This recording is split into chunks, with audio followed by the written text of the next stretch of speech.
ನಮ್ಮಲ್ಲಿ ತುಂಬ ಜನರಿಗೆ ಗೊಂದಲ ಇದೆ, ರಾಘವೇಂದ್ರ ಸ್ವಾಮಿಗಳು ನಿಜವಾಗ್ಲೂ ಇದ್ದಾರಾ, ಇಲ್ಲ ಎಲ್ಲರೂ ಮೂಢನಂಬಿಕೆಯಿಂದ ಮಂತ್ರಾಲಯಕ್ಕೆ ಹೋಗ್ತಾ ಇದ್ದಾರಾ ಅಂತೇಳಿ. ಈ ಥರ ಗೊಂದಲ ಇರೋರು ಈ ಒಂದು ಕತೆ ಕೇಳಿದ್ರೆ ನಿಮಗೆ ಒಂದು ಸ್ಪಷ್ಟನೆ ಸಿಗತ್ತೆ, ರಾಯರು ನಿಜವಾಗ್ಲೂ ಇದ್ದಾರಾ ಇಲ್ವಾ ಅಂತ.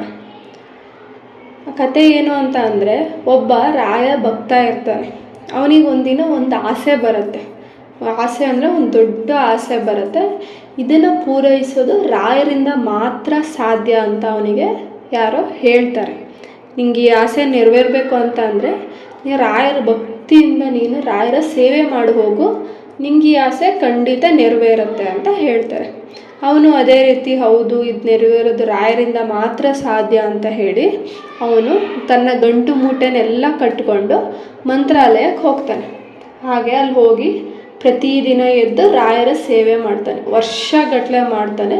ಆದರೂ ಕೂಡ ಅವನಿಗೆ ಅವನ ಆಸೆ ನೆರವೇರೋದಿಲ್ಲ.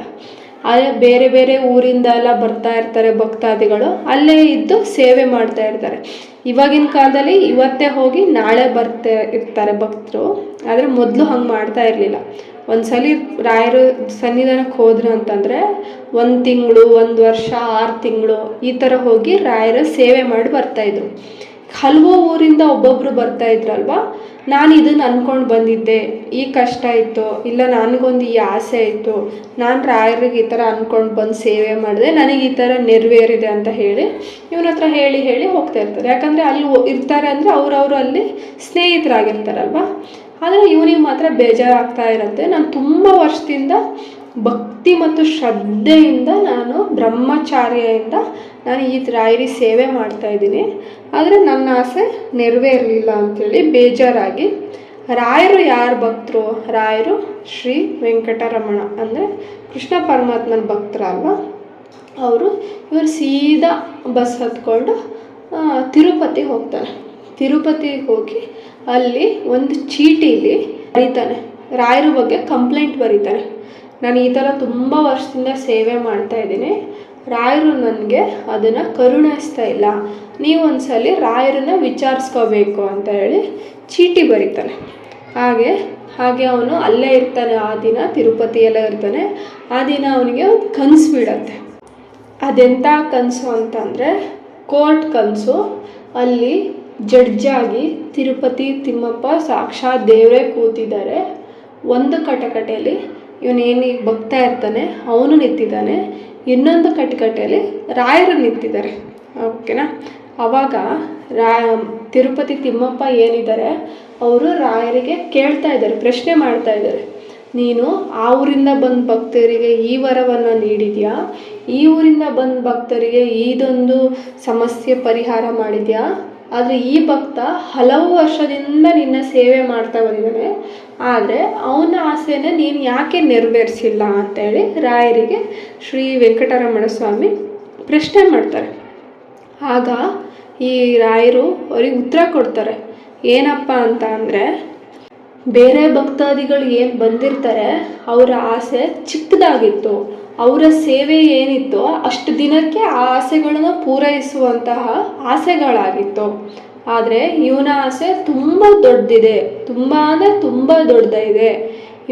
ಇವನೇನು ಆಸೆ ಪಟ್ಟಿದ್ದ ಅಂದರೆ ನಾನೊಂದು ರಾಜ್ಯದ ರಾಜನಾಗಿ ಜೀವಿಸಬೇಕು ಅಂತ ಹೇಳಿ ಆಸೆ ಪಟ್ಟಿದ್ದಾನೆ.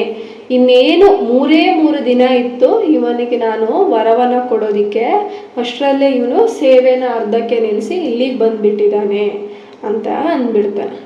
ಆವಾಗ ವೆಂಕಟರಮಣ ಸ್ವಾಮಿ ಅಲ್ಲಿರೋರಿಗೆ ಹೇಳ್ತಾರೆ, ಒಂದು ಚಾಟಿ ತಂದು ಇವನಿಗೆ 100 ಚಾಟಿ ಏಟ್ಕೊಡಿ ಅಂತ ಹೇಳ್ತಾನೆ.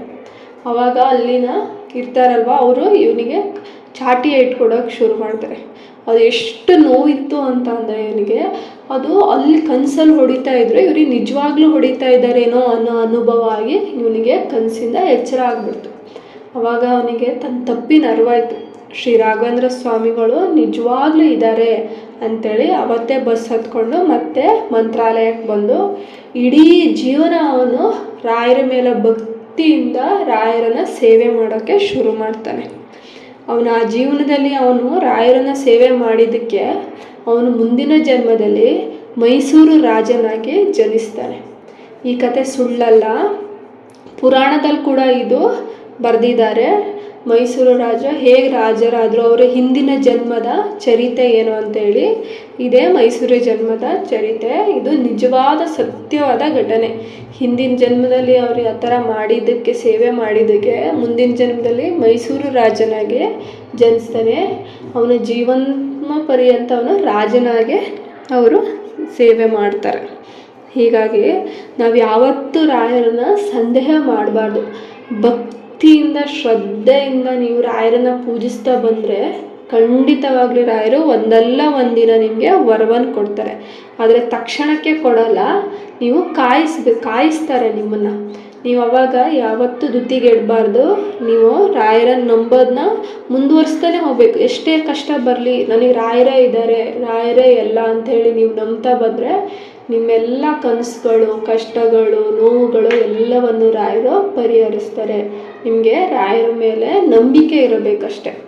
ರಾಯರನ್ನು ನಂಬಿ ಕೆಟ್ಟವರಿಲ್ಲ ಅಂತ ಒಂದು ಮಾತು ಹೇಳ್ತಾರೆ ನೋಡಿ, ಅದು ಖಂಡಿತವಾಗ್ಲೂ ಸತ್ಯ. ಹಾಗೆ ಸ್ನೇಹಿತರೆ, ನಿಮ್ಮ ಜೀವನದಲ್ಲೂ ಕೂಡ ರಾಯರಿಂದ ಯಾವುದಾದ್ರು ಪವಾಡಗಳು ನಡೆದಿದ್ರೆ, ಯಾವುದೋ ಕಷ್ಟಗಳು ನಿವಾರಿದ್ರೆ ಅಥವಾ ಯಾವುದೋ ಕನಸುಗಳು ಈಡೇರಿದ್ರೆ ಕಮೆಂಟ್ ಮೂಲಕ ತಿಳಿಸಿ. ಬೇರೆಯವ್ರಿಗೂ ಕೂಡ ಇದರಿಂದ ಹೆಲ್ಪ್ ಆಗುತ್ತೆ. ರಾಯರ ಮೇಲೆ ಅವ್ರಿಗೂ ಕೂಡ ನಂಬಿಕೆ ಬರುತ್ತೆ. ಹಾಗೆ ಈ ಒಂದು ವಿಡಿಯೋ ನಿಮಗೆ ಇಷ್ಟ ಆಗಿದರೆ ಲೈಕ್, ಶೇರ್ ಹಾಗೂ ಕಮೆಂಟ್ ಮಾಡಿ ಮತ್ತು ನನ್ನ ಒಂದು ಚಾನಲ್ನ ಸಬ್ಸ್ಕ್ರೈಬ್ ಮಾಡ್ಕೊಳ್ಳಿ ಸ್ನೇಹಿತರೆ. Thank you.